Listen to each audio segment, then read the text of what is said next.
Bonjour, chers frères et sœurs en Christ. Nous sommes le deuxième dimanche du temps de l'Avent en épée. Et je tente de faire le commentaire de l'évangile de ce jour. Nous préparons pour la venue du Seigneur. Nous préparons ce chemin pour l'accueillir. Et tout au long de la nouvelle année liturgique, la liturgie nous fera entendre l'évangile selon saint Marc. Évangile qui nous invite à accueillir Jésus qui fait toutes choses nouvelles. Jean nous demande de changer radicalement notre façon de vivre pour recevoir le Messie. Et nous devons abandonner nos anciennes habitudes et en adopter de nouvelles. Pendant que les discours et les grandes déclarations des puissants de ce monde se perdent au milieu du vacarme et des agitations stériles du monde, la voix de Jean-Baptiste retentit et permet au cœur assez disponible de pouvoir être atteint par la parole de Dieu. Car les foules qui viennent à lui pour se faire baptiser ne cherchent pas de beaux sermons, mais le pardon de leurs péchés. Oui, frères et sœurs, dans ce monde clos sur lui-même, sur les violences, ses injustices et ses drames, la parole de Dieu doit retentir, même si les hommes cherchent par tous les moyens à l'étouffer. Oui, cette parole ne peut être réduite au silence, car elle seule est capable de sauver l'humanité. Et c'est cet évangile que nous venons d'entendre, s'ouvre pour nous dans un désert. À travers ce désert, une voix crie. Alors, on peut donc se poser la question, pourquoi avoir choisi le désert pour annoncer cette bonne nouvelle? Pourquoi n'avoir pas choisi un lieu de passage de foule? Et oui, bien-aimés, il y a plusieurs raisons. Il y a plusieurs raisons dans le monde de la Bible. Nous devons savoir que le désert, c'est un lieu symbolique très fort. C'est le lieu de la rencontre avec Dieu. C'est dans cet espace dépouillé que Dieu parle au cœur de l'homme pour l'inviter à se convertir. Oui, préparez le chemin du Seigneur, aplanissez la route.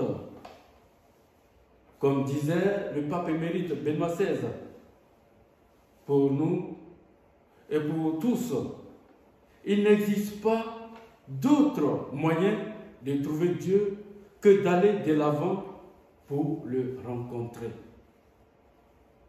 Nous voici donc mobilisés. Retroussons nos manches, quittons nos fauteuils confortables, enlevons tous les obstacles pour que le Seigneur puisse passer et que nous puissions le rejoindre. Oui, frères et sœurs, je vais aussi parler du désert. Ce désert c'est un symbole de l'aridité de nos cœurs. Nous le voyons tous les jours. Nos cœurs ressemblent souvent à cette terre aride, altérée et sans eau. Pensons à tous ces déserts d'humanité, de dignité, ces déserts où des hommes sont devenus pires que des loups pour des hommes. Oui, déserts, des dignités dans lesquelles des hommes et des femmes sont traités comme du matériel qu'on utilise et qu'on jette après usage. N'oublions pas les nombreux déserts et solitudes. Nous venons en ce temps de confinement de vivre des déserts où certains étaient seuls. Les déserts de ceux qui ne savent pas aimer et ne se sentent pas aimés. Dans tous ces déserts, nous voyons des hommes qui n'arrivent pas à se comprendre ni à se supporter. Or, frères et sœurs, c'est là que le Christ nous rejoint pour venir nous chercher. Nous le constatons également dans le sable du désert, il n'y a pas de vie.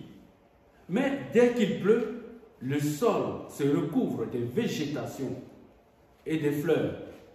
De même, sans la présence du Seigneur, nos vies sont desséchées. Mais Dieu ne nous abandonne pas. Ce qu'il sème en nos cœurs ne meurt jamais. Nous pensons souvent qu'avoir un cœur pur, c'est un cœur converti. Avoir un cœur pur, c'est un cœur innocent, un cœur immaculé.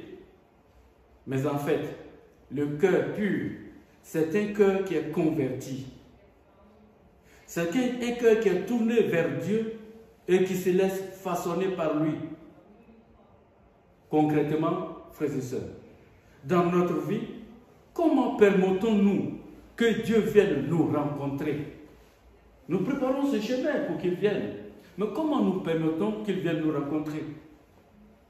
Le Seigneur ne nous demande pas l'impossible. Il nous demande seulement la collaboration avec lui.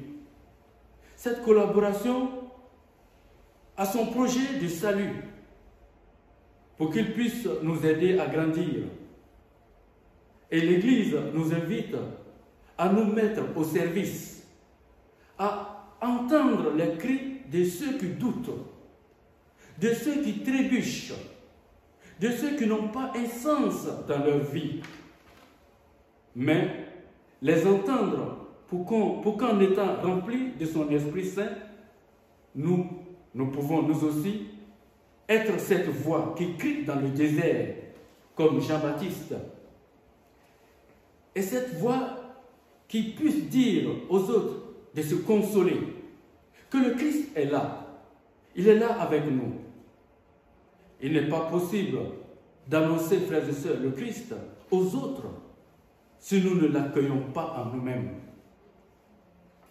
Je vais terminer en nous disant que lorsque nous avons l'impression qu'il est en silence, oui, frères et sœurs, rappelons-nous que le silence de Dieu n'est pas synonyme d'absence.